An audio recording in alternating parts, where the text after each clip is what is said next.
Ma'asyiral muslimin, jamaah salat fardu Jumat yang dimuliakan oleh Allah Subhanahu wa taala.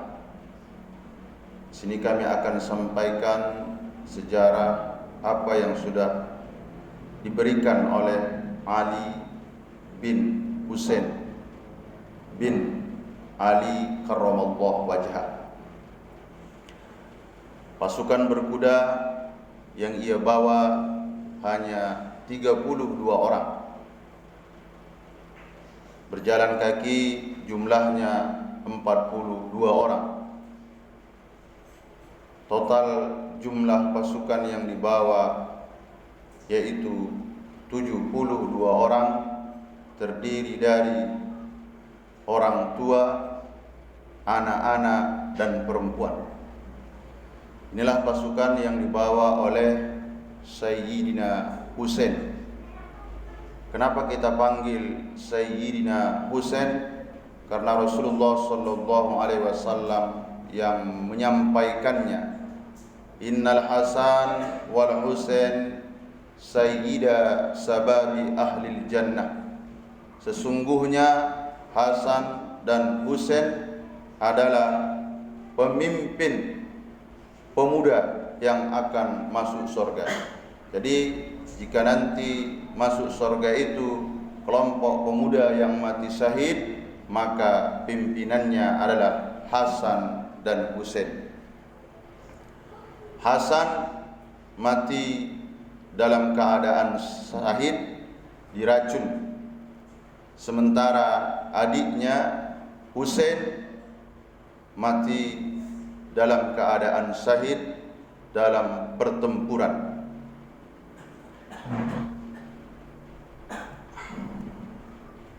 Sayyidina Husain dalam pertempuran itu hanya membawa 72 pasukan, sementara musuh lawan yang harus dihadapi jumlahnya 40.000 pasukan yang dipimpin oleh Ubaidillah bin Ziyad. Ubaidillah ini adalah gubernur Kufah. Pada saat itu rajanya Yazid.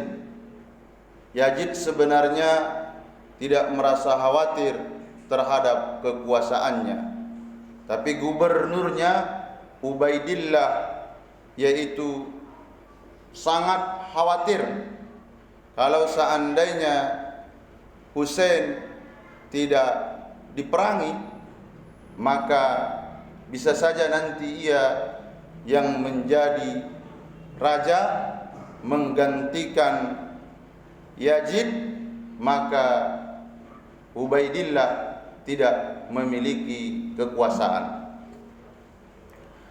Maka Ubaidillah bin Yazid mengirimkan pasukan-pasukan elitnya yang dipimpin oleh Samar ibnu Zawsan, Umar bin Sa'ad, Zur'ah bin Sinan. Pertempuran yang tidak sebanding. 40.000 pasukan berhadapan dengan 72 orang tanpa dibekali oleh alat-alat pertempuran yang canggih. Tidak sebanding pertempuran ini. Ubaidillah memerintahkan kepada Sammar agar Husain ini dibunuh. Maka apa yang dilakukan oleh Sammar, ia perintahkan bunuh Husain. Dipenggal kepala Husain, cucu dari Rasulullah sallallahu alaihi wasallam. Tidak puas hanya memenggal kepalanya, apa yang dilakukan oleh Ubaidillah bersama 40.000 pasukan. Mereka iring-iring kepala itu agar Ubaidillah mendapat perhatian dari sang raja, maka kepala Husain itu dihadapkan ke hadapan Yazid. Lalu mereka ambil tongkat kecil, mereka tusuk-tusukkan ke gigi, ke bibir Husain Sayyidina. Para sahabat yang hadir pada saat itu tak kuasa, hanya meneteskan air mata, begitu teganya mereka, begitu kejamnya mereka, begitu sadisnya mereka ketika kekuasaan, ketika harta sudah masuk dalam hati sanubari mereka. Mereka lupa bahwa wajah itu, yaitu Husain, ini adalah wajah yang sering kali dicium oleh baginda Rasulullah sallallahu alaihi wasallam. Ma'asyiral muslimin, jamaah salat fardu Jumat yang dimuliakan oleh Allah Subhanahu wa taala. Husain memiliki anak. Karena cintanya kepada ayahnya Ali karramallahu wajhah, maka anaknya ia namakan Ali. Ayahnya Ali, anaknya Ali. Kenapa ia namakan anaknya Ali? Karena kecintaan Husain terhadap ayahnya Ali karramallahu wajhah. Lalu apa yang dilakukan oleh Ali, anaknya Husain ini? Apakah ia harus juga memimpin di medan perang? Apakah ia juga harus bertempur mati syahid sebagaimana ayah dan kakeknya? Ternyata tidak. Ali sadar betul, kalau seandainya saya kumpulkan pasukan dan berusaha melakukan perlawanan kembali, yang ia takutkan bukan pertempuran itu. Yang ia pikirkan pada saat itu di benaknya, berapa korban yang harus jatuh kemudian, berapa nyawa yang harus melayang setelah peperangan tersebut. Ali memilih jalan lain, yaitu dengan mengamalkan apa yang disampaikan oleh Rasulullah sallallahu alaihi wasallam.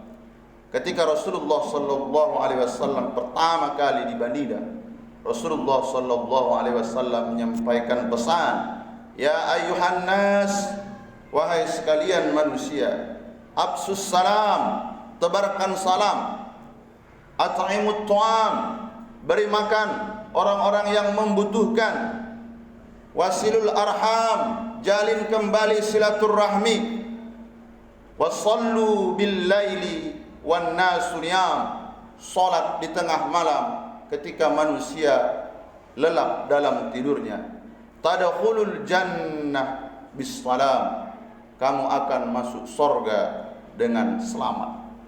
Luar biasa. Dia tidak mengikuti apa yang dilakukan oleh ayahnya, apa yang dilakukan oleh kakeknya untuk masuk surga dengan bertempur sebagai syuhada, tapi ia lebih memilih jalan aman, yaitu dengan berbagi gandum. Di tengah malam ia berbagi gandum. Ketika ada orang-orang fakir miskin, maka diletaknya gandum itu di depan pintu rumahnya. Begitu sering ia lakukan. Ketika ada rumah anak yatim, maka Ali mengantarkannya di depan pintu rumahnya. Ternyata gandum yang dimakan berubah menjadi darah, berubah menjadi daging, dan mereka sangat simpati sekali kepada Ali anak Husain, cucu dari Ali karramallahu wajhah. Ali mengadukannya seolah-olah dunia tidak bersahabat, seolah-olah dunia tidak mau mendengar keluh kesahnya. Ia melaksanakan salat sunat. Dalam catatan sejarah bahwa beliau melaksanakan salat sunnah perharinya 1000 kali sujud. Saking banyaknya sujudnya, maka dipanggil namanya Ali As-Sajjad. Bukan hanya sekedar sujud, ia juga banyak melakukan tasbih dan zikir. Maka orang menyandingkan namanya dengan panggilan Zainal Abidin. Ali As-Sajjad, Ali Zainal Abidin. As-Sajjad, orang yang paling banyak sujud. Zainal Abidin, Zain, perhiasan orang-orang yang banyak ibadah. Inilah yang dilakukan oleh Ali Zainal Abidin, anak dari Husain, cucu dari Ali bin Abi Thalib. Ma'asyiral muslimin, jamaah salat fardu Jumat yang dimuliakan oleh Allah Subhanahu wa taala. Di suatu saat Hisam bin Malik melaksanakan ibadah haji dari Yaman. Dia pada saat itu sebagai sultan, raja. Apa yang terjadi? Melaksanakan umroh. Di umroh yang ia laksanakan, pada saat melakukan tawaf, ingin betul Hisam bin Abdul Malik mencium Hajar al-Aswad. Putaran pertama, ia lihat manusia berkerumun, tak sanggup dia, padahal dia seorang sultan. Di putaran kedua, tak sanggup. Putaran ketiga, begitu juga. Sampai di putaran ketujuh dan selesai tawaf, dia tidak bisa sekalipun mencium Hajar al-Aswad, padahal beliau adalah sultan, raja. Namun biiznillah banyak sekali yang menghalanginya. Akan tetapi hal ini disampaikan oleh Al-Farazdaq. Ia melihat ada sosok manusia yang biasa. Di putaran pertama orang semua segan dan menyuruhnya untuk mencium Hajar al-Aswad, mempersilahkannya. Di putaran kedua seperti itu juga, sampai putaran ketujuh dari putaran pertama ia mampu mencium Hajar al-Aswad. Lalu Hisam bin Abdul Malik bertanya-tanya, siapa manusia itu? Saya raja, tapi untuk mencium Hajar al-Aswad saya tak mampu. Ini yang diungkapkan oleh Al-Farazdaq. Itulah dia Ali, anaknya Husain, cucunya Ali bin Abi Thalib, yang dulu ayahnya kalian bantai, yang dulu pasukan ayahnya kalian musnahkan. Ternyata Ali Zainal Abidin hatinya lembut, hatinya menjadi raja di mata umat Islam, hatinya menjadi raja di hati orang-orang yang beriman. Ma'asyiral muslimin, jamaah salat fardu Jumat yang dimuliakan oleh Allah Subhanahu wa taala.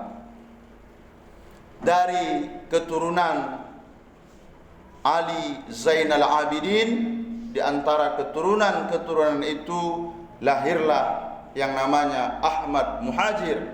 Ahmad Muhajir, Muhajir artinya pindah.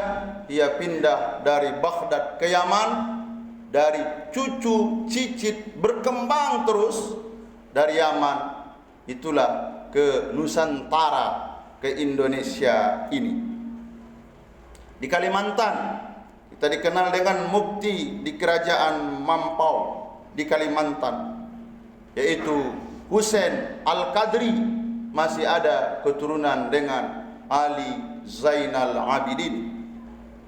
Selanjutnya ia punya anak namanya Abdurrahman bin Husain Al-Qadri, mendirikan kerajaan Islam pertama Melayu Islam, yaitu di Kalbar, Kalimantan Barat, dengan nama Kerajaan Islam Melayu Al-Qadri. Istananya masih megah sampai saat ini. Masjid masih megah sampai saat ini. Ia namakan masjidnya Masjid Al-Habib Abdurrahman bin Husain Al-Qadri. Ternyata amalan soleh yang dilakukan ayahnya Ali Zainal Abidin, it'amut ta'am, berbagi kepada orang yang membutuhkan, salatnya, ilmunya membuahkan hasil, anaknya dimuliakan Allah, anaknya menjadi pemimpin bukan hanya di Jazirah Arab. Kalau di Jazirah Arab wajar sekali karena dilahirkan di sana, tapi sampai ke Nusantara ini. Nah, selanjutnya di antara keturunan Ali Zainal Abidin yaitu Usman Syihabuddin, yang dipanggil orang Melayu Riau dengan panggilan Syarif. Pada saat itu kita masih ada kerajaan Siak Indrapura. Pada saat itu rajanya Sultan Abdul Jalil. Sultan Abdul Jalil punya anak Tengku Embung. Bagaimana masyarakat Melayu Islam Riau memuliakan keturunan Rasulullah sallallahu alaihi wasallam. Sultan Abdul Jalil menikahkan anak yang tercantiknya Tengku Embung dengan Habib Usman Syihabuddin As-Syarif. Mulai dari sinilah muncul sultan-sultan di kerajaan Riau. Kita kenal dengan Sultan Syarif Hasim, kita dikenal dengan Sultan Syarif Kasim. Untuk mengabadikan nama beliau, minimal ada 3 sejarah di Riau ini yang memakai nama tersebut. Jalan Sultan Syarif Kasim, airport Bandara Sultan Syarif Kasim, Universitas Islam Negeri Sultan Syarif Kasim. Berkat siapa? Berkat doa dari Ali Zainal Abidin. Berkat apa? Berkat doa dari Ali As-Sajjad, yang berdoa di tengah malam, yang malam setiap hari keluyuran menolong fakir miskin, berbagi gandum untuk para anak-anak yatim yang ada pada saat itu.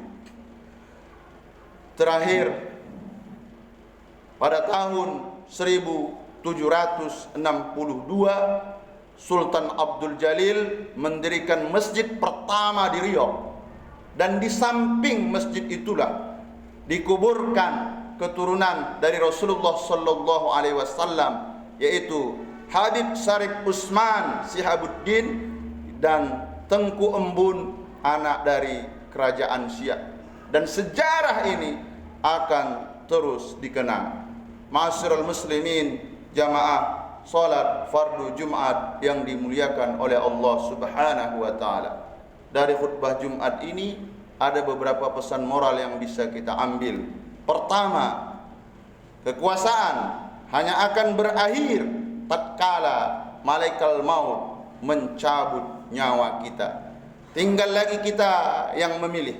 Pilihan kita, apakah kita memilih sebagai samar yang sangat ambisius terhadap pangkat jabatan, tapi mengorbankan hak-hak orang lain, atau kita memilih pola pikir yaitu Ali Zainal Abidin, untuk mendapatkan surga tidak hanya harus bertempur, ia memilih berbagi kepada yang membutuhkan, menolong orang-orang yang membutuhkan, memperbanyak solat sunat.